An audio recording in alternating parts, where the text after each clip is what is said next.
সকলকে আলটিমেট স্পোর্টসের স্বাগতম। সাথে আছে আমি রৌশন মনির। বাংলাদেশ বনাম ভারতের যে সিরিজ, আপকামিং যে সিরিজ হওয়ার কথা ছিল আগস্টে, সেই সিরিজটি কিন্তু আনুষ্ঠানিকতা ছাড়াই কিন্তু নিশ্চিত হয়ে গেছে যে এই সিরিজটি হবে না। আগামী আগস্টে যে সিরিজটি হওয়ার কথা ছিল ভারতের সাথে বাংলাদেশের, এই সিরিজ একেবারেই নিশ্চিত সেই সিরিজ নির্ধারিত সময়ে হচ্ছে না, অর্থাৎ স্থগিত হয়ে গেছে। ইতিমধ্যেই বিসিসিআই এবং বিসিবির মধ্যে আলোচনা হয়েছে এবং বিসিসিআই এই সিরিজটি আগস্টে খেলতে ইচ্ছুক নয়, আগস্টে তারা খেলতে একেবারে অনিচ্ছুক। এটা কিন্তু বিসিসিআই ইতিমধ্যে বিসিবিকে জানিয়ে দিয়েছে এবং আমরা গত প্রেস কনফারেন্সে আমিনুল ইসলাম বুলবুল, বিসিবি প্রেসিডেন্ট, তার মুখেও শুনেছিলাম ভারত বাংলাদেশের যে সিরিজটি সেটি কিন্তু অনিশ্চয়তার মধ্যে রয়েছে এবং সেটি আগস্টে হচ্ছে না, সেটি কিন্তু তিনিই বলেছিলেন।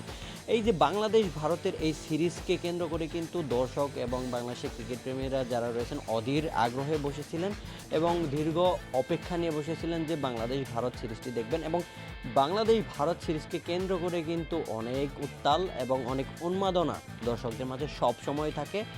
গ্যালারি ভর্তি দর্শক এবং টিকিট নিয়েও কিন্তু অনেক ধরনের সমস্যায় ভুগতে হয়, যেহেতু ভারতের মতো একটা শক্তিশালী দলের সাথে যখন বাংলাদেশ খেলে, বাংলাদেশও ভালো খেলার চেষ্টা করে এবং ভালো খেলেছেও।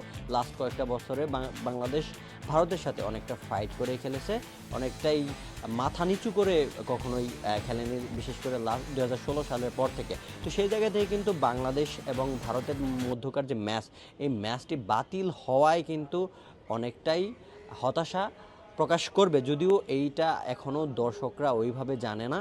তো সেই পরিপ্রেক্ষিতে এটা আনঅফিসিয়ালি কিন্তু ভারত জানিয়ে দিয়েছে, আনুষ্ঠানিকভাবে খুব শীঘ্রই জানিয়ে দেওয়া হবে যে ভারত আগস্টে আসছেন না। এরই ফলে কিন্তু বাংলাদেশের মিডিয়া সত্তা, যেটা হচ্ছে মিডিয়া সত্তা, সেই মিডিয়া স্বত্বাধিকারী কিন্তু অনেকটাই ক্ষতিতে পড়ে গেছে, যেটা হচ্ছে যে ফিনান্সিয়ালভাবে অনেকটাই লাভবান হতো যদি বাংলাদেশ ভারত সিরিজটি আগস্টে হতো। মিডিয়া সত্ত্ব যেটা হচ্ছে যে বাংলাদেশের মিডিয়া সত্ত্ব তারা বিক্রি করতে চেয়েছিল ভারতের এবং বাংলাদেশের এই ম্যাচকে কেন্দ্র করে আইসিসির এফটিপির কাছে, কিন্তু দুর্ভাগ্যক্রমে এই সিরিজটি না হওয়ার ফলে কিন্তু বাংলাদেশ আর্থিকভাবে অনেকটাই ক্ষতির সম্মুখীন হবে বাংলাদেশের মিডিয়া সত্ত্ব। তো সেই পরিপ্রেক্ষিতে কিন্তু বাংলাদেশের মিডিয়া সত্ত্ব বিক্রি করতে হচ্ছে অনলি আপকামিং যে পাকিস্তান সিরিজ এই জুলাই মাসে হবে টি-20, সেই টি-20 ম্যাচকে ঘিরে কিন্তু মিডিয়া সত্ত্ব এফটিপির কাছে বিক্রি করা হচ্ছে। তো এই যে ভারত আসছে না, যার ফলশ্রুতিতে কিন্তু মিডিয়া সত্ত্বের একটা বিশাল ক্ষতি হলো। তো এই জায়গা থেকে দর্শকরাও অনেকটাই হতাশা প্রকাশ করবে। বাংলাদেশ ভারত ম্যাচ মানে উন্মাদনা, কিছুক্ষণ আগেও বললাম সেটা হচ্ছে যে এই বাংলাদেশ ভারত ম্যাচকে নিয়ে কিন্তু অনেকেরই পরিকল্পনা ছিল যে বাংলাদেশ ভারতের ম্যাচটি নিজ উদ্যোগে এবং শেরেবাংলা ক্রিকেট স্টেডিয়ামে যে অনেকেই দেখবেন।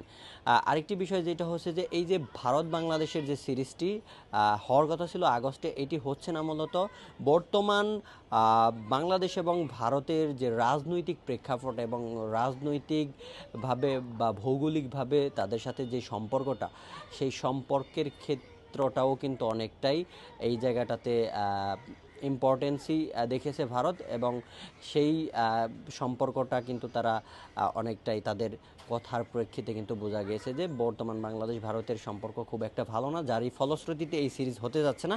আরও নানা ধরনের কথাই হয়েছে বিসিবির সঙ্গে, যদিও সেটি হচ্ছে যে এখনও প্রকাশ করেনি, কিন্তু খুব শীঘ্রই অফিসিয়ালিভাবে ঘোষণা দেবে বিসিবি সভাপতি এবং বিসিবি কর্তৃক সমস্ত জায়গা থেকে কিন্তু অফিসিয়ালি জানানো হবে নির্ধারিত সময়ে। তো বাংলাদেশ ভারতের এই ম্যাচটি আগস্টে হচ্ছে না, এইটাই এখন নিশ্চিত। তো সেই জায়গাকে কেন্দ্র করে আগস্টের যে প্রস্তুতি ছিল বাংলাদেশ ক্রিকেট বোর্ডের ইন্ডিয়া দলকে নিয়ে, সেই জায়গা থেকে সেই প্রস্তুতি এখন অনেকটাই হচ্ছে যে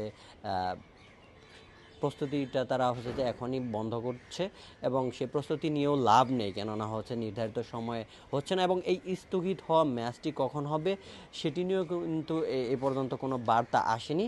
খুব শীঘ্রই অফিসিয়ালি জানিয়ে দেওয়া হবে যে কখন ম্যাচটি হবে, এবং হবে কি না সেটা নিয়েও কিন্তু কোনো ধরনের সম্ভাবনা নেই। এই ছিল সর্বশেষ আপডেট।